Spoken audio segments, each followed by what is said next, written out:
Qatar में होने वाले फीफा वर्ल्ड कप को यूरोपीय मीडिया ने और यूरोपीय अवाम ने खेलों का मैदान नहीं बल्कि तहजीबों की और नज़रियात की लड़ाई का मैदान बना दिया है। इस वर्ल्ड कप के ज़रिए से यूरोपीय मीडिया और यूरोपीय अवाम खुलकर इस्लाम पर और कतर के कवानीन पर तनकीद कर रहे हैं।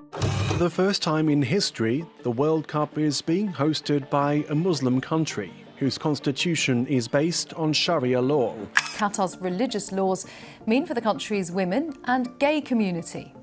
Shame on FIFA, shame on Qatar, Muslim.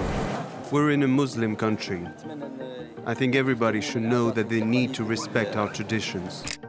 The game of football thrives in spite of FIFA, not because of it. And the human rights situation in Qatar.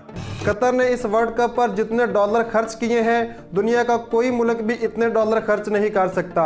Qatar ने 250 बिलियन डॉलर की रकम इस वर्ल्ड कप पर खर्च की है।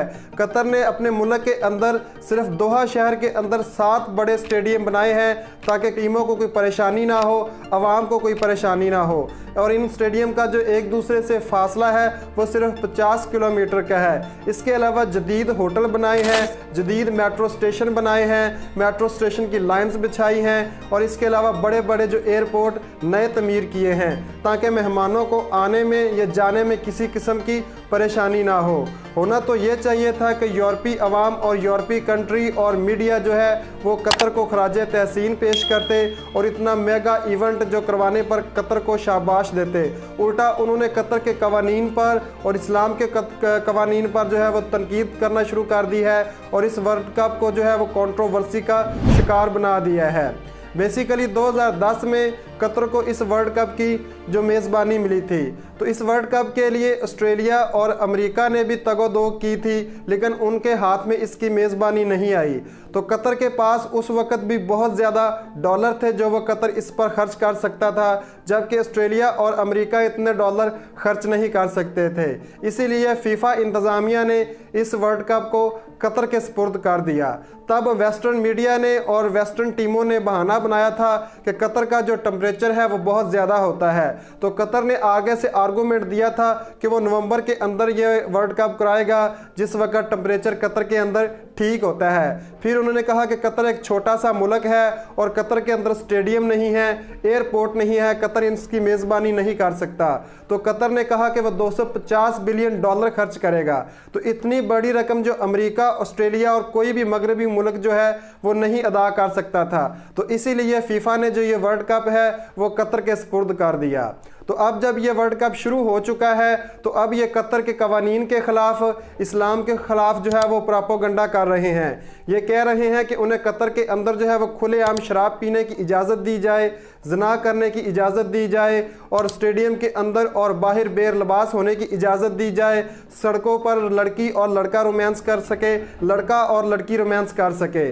तो ये चाहते हैं कि कतर के अंदर वो सब कुछ हो जो कि मगरबी दुनिया के अंदर होता है। लेकिन कतर के जो अपने कवानीन हैं, कतर कहता है कि आपको इनके मुताबिक ही चलना चाहिए। जब से ये वर्ल्ड कप शुरू हुआ है कतर ने इसको इस्लाम के मुताबिक चलाने की कोशिश की है जिसकी वजह से वेस्टर्न मीडिया को और वेस्टर्न कंट्रीज़ को कतर से प्रॉब्लम है। ये चाहते हैं कि कतर के अंदर जो है वो हम जिन्स परस्ती हो और जो हम जिन्स परस्त हैं वो सड़कों पर और स्टेडियम के अंदर खुलेआम रोमांस करें। इसीलिए जो जर्मन खिलाड़ी हैं जब उन्होंने जापान के खिलाफ अपने मैच को शुरू किया तो मैच को शुरू करने से पहले उन्होंने अपने मुंह पर हाथ रखा और एहतजाज रिकॉर्ड किया कि हम जिन्स परस्ती की इजाज़त दी जाए, शराब पीने की इजाज़त दी जाए।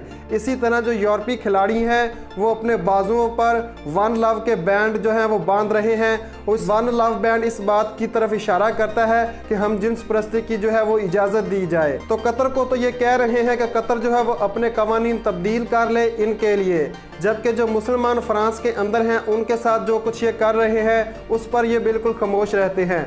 फ्रांस के अंदर हिजाब पर पाबंदी लगाई गई है और जब मुसलमान एहतजाज करते हैं या कोई मुसलमान कंट्री उससे एहतजाज करता है तो फ्रांस कहता है ये फ्रांस का अंदरूनी मामला है। फ्रांस जो है वो अपनी तहजीब को मुसलमानों के लिए किसी दूसरे के लिए ख़त्म नहीं कर सकता। जबकि इसी तरह से इंग्लैंड के अंदर जो 18 साल का लड़का है वो शराब पी सकता है, जबकि अमेरिका के अंदर जो है वो 21 साल का लड़का जो शराब पी सकता है। तो जब इंग्लैंड का वो लड़का अमेरिका के अंदर जाता है तो वहाँ पर पर तो वो मुतालबा नहीं करता कि मैं 18 साल का हूँ और मुझे जो है वो अमेरिका के कानून के बरक्स शराब पीने की इजाज़त दी जाए। तो कतर पर ये क्यों पाबंदियाँ लगा रहे हैं कि कतर इनके कानून को फॉलो करे? इन्हें चाहिए कि ये कतर के कानून को फॉलो करें। तो कतर की अवाम ने, कतर के वज़ीरों ने, सऊदी अरब की अवाम ने, अल्जीरिया की अवाम ने, ट्यूनिस की अवाम ने और ईरान की अवाम ने इन बदमाशियों का खूब जवाब दिया है। तो मुस्लिम कंट्री की जो अवाम वहाँ पर मौजूद है, उन्होंने अपने हाथों में फ़लस्तीन के जो फ्लैग उठा दिए हैं और उन्होंने मगरबी मीडिया पर और मगरबी दुनिया पर वाज़ह किया है कि इसराइल जो है वो फ़लस्तीन के अंदर इंसानी हकूक़ की खिलाफ वर्जियाँ करता है, उस पर तो आप बात नहीं करते, वहाँ पर आपको इंसानी हकूक़ नज़र नहीं आते, तो कतर के अंदर आपको ये हकूक़ ज़्यादा नज़र आ रहे हैं। तो एक तरह से मुस्लिम दुनिया ने वेस्टर्न मीडिया को और वेस्टर्न कंट्री को जवाब दिया है कि अगर आप यहाँ पर तनकीद करते हैं तो आपको इसराइल पर भी तनकीद करना चाहिए। इसके अलावा मुस्लिम वर्ल्ड की जितनी भी दुनिया वहाँ पर मौजूद है वो इसराइल की मीडिया को इंटरव्यूज़ नहीं दे रहे। जब भी जो इसराइल का कोई सहाफ़ी वहाँ पर इंटरव्यू लेने की कोशिश करता है, जब मुसलमानों को पता चलता है कि ये इसराइल का है तो वो फ़ौरन वहाँ से चले जाते हैं और उसको इंटरव्यू नहीं देते। तो एक तरह से कतर ने मुस्लिम दुनिया को खुश कर दिया है और इस्लाम के मुताबिक इस इवेंट को इनेकाद करके मुस्लिम दुनिया को पैगाम दिया है कि अगर आप ताकतवर हैं, आपकी इकॉनमी मजबूत है, तो आप अपनी मर्ज़ी कर सकते हैं। तो कतर ने पूरी दुनिया को कहा है कि वो 4 हफ्तों के लिए कतर के और इस्लाम के कवानीन नहीं तोड़ सकता, क्योंकि कतर और इस्लाम सदियों से कतर के अंदर मौजूद हैं और कतर इनके मुताबिक ही चलेगा। तो इसके लिए हम अल्लाह ताला से दुआ करते हैं कि कतर को अल्लाह ताला इसी तरह से हिम्मत दे और कतर इसी तरह से मजबूत रहे।